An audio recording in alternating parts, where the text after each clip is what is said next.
Hi friends, உங்கள் 8 months plus baby ஒழுங்காக சாப்பிட மாட்டேங்கிறாங்களா? இதை ட்ரை பண்ணி பாருங்கள். ஸோ ப்ளூபெர்ரி எடுத்துகிட்டு சால்ட் போட்டு ஒரு 10 minutes நல்லா சோக் பண்ணிவிடுங்க. சேம் ப்ராசஸ் ஸ்ட்ராபெரிக்கும் பண்ணிக்கோங்க. ஒரு 3 to 4 times வாஷ் பண்ணிடுங்க. ஒரு 4 to 5 dates எடுத்துகிட்டு ஸ்ட்ராபெரிஸை நல்லா க்ளீன் பண்ணி கட் பண்ணி எடுத்துக்கோங்க. இது 3 ஐட்டம்ஸையும் நல்லா ஆட் பண்ணி ஒரு 1/2 cup வாட்டர் ஊற்றி கொஞ்சமாக சால்ட், 1 year ப்ளஸ் பேபினா சால்ட் ஆட் பண்ணி நல்லா 5 minutesக்கு பாயில் பண்ணுங்கள்.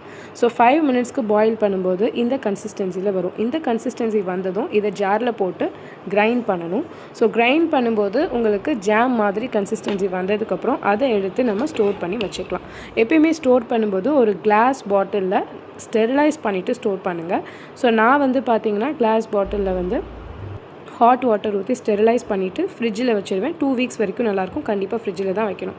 ஸோ இதை வந்து ட்ரை பண்ணும்போது இட்லி, சப்பாத்தி இந்த மாதிரி எந்த ஐட்டம்ஸ்னாலும் வந்து நல்லா விரும்பி சாப்பிடுவாங்க. எதெல்லாம் வந்து சாப்பிட்லையோ அந்த மாதிரி ஐட்டம்ஸ்லலாம் வந்து நீங்கள் இந்த ஜாமை கொஞ்சம் மிக்ஸ் பண்ணி கொடுக்கலாம். லைக் இப்போ health mix, idli, chapati, rice, இப்போது சிலருக்கு எக் பிடிக்காது. ஸோ அந்த மாதிரி இருக்கக்கூடியதுக்கெலாம் வந்து நீங்கள் இந்த ஜாம் கொஞ்சம் ஆட் பண்ணி கொடுத்தீங்கன்னா கண்டிப்பாக வந்து அவங்க சாப்பிடுவாங்க. ட்ரை பண்ணி பார்க்கலாம் உங்கள் பேபி வந்து எப்படி பண்ணுறாங்க. ஏன்னா என்னோடய பேபி வந்து இந்த மாதிரி நான் ஜாம் போடும்போது அவங்க அவாய்ட் பண்ண விஷயத்தெலாம் வந்து சாப்பிட்டாங்க. அண்ட் ஜாமுன், நவாப்பழம் கூட ட்ரை பண்ணலாம் இன்ஸ்டெட் ஆஃப் ப்ளூபெர்ரி. எனக்கு வந்து ப்ளூபெர்ரி கூட கிடைக்கிது. பட் இந்தியாவில் வந்து நவாப்பழம் கிடைக்கல. சீரியஸாக நான் எங்கெங்கேயோ தேடி பார்த்துட்டேன். எனக்கு சுத்தமாக கிடைக்கல. சீசனல் ஃப்ரூட்னால இப்போ மேபி அவைலபிளாக இல்லை.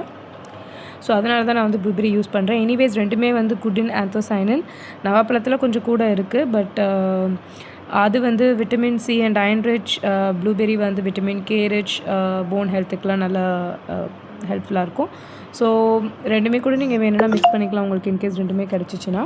அண்ட் இதை கண்டிப்பாக நீங்கள் ட்ரை பண்ணிவிட்டு உங்கள் பேபி வந்து எப்படி சாப்பிட்றாங்க, நல்லா சாப்பிட்றாங்களா என்னன்றதை வந்து கமெண்ட் பண்ணுங்கள், சப்ஸ்கிரைப் பண்ணுங்கள்.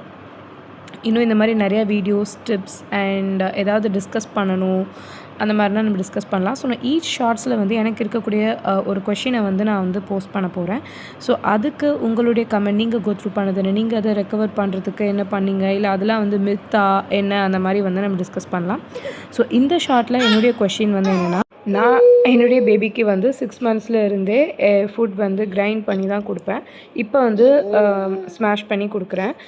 ஸோ நிறைய பேர் வந்து என்ன சொல்கிறாங்கன்னா, இந்த மாதிரி வந்து கிரைண்ட் பண்ணக்கூடாது, மிக்சியில் போட்டு கிரைண்ட் பண்ணிங்கன்னா கரண்ட்டே வந்து சத்தை வந்து சாப்பிட்ரும், சத்து இருக்காது, அந்த ஹீட்டில் வந்து சத்தெல்லாம் வந்து இதாகிடும் அந்த மாதிரி சொல்கிறாங்க. ஸோ உங்களுடைய பாயிண்ட் ஆஃப் வியூ என்ன?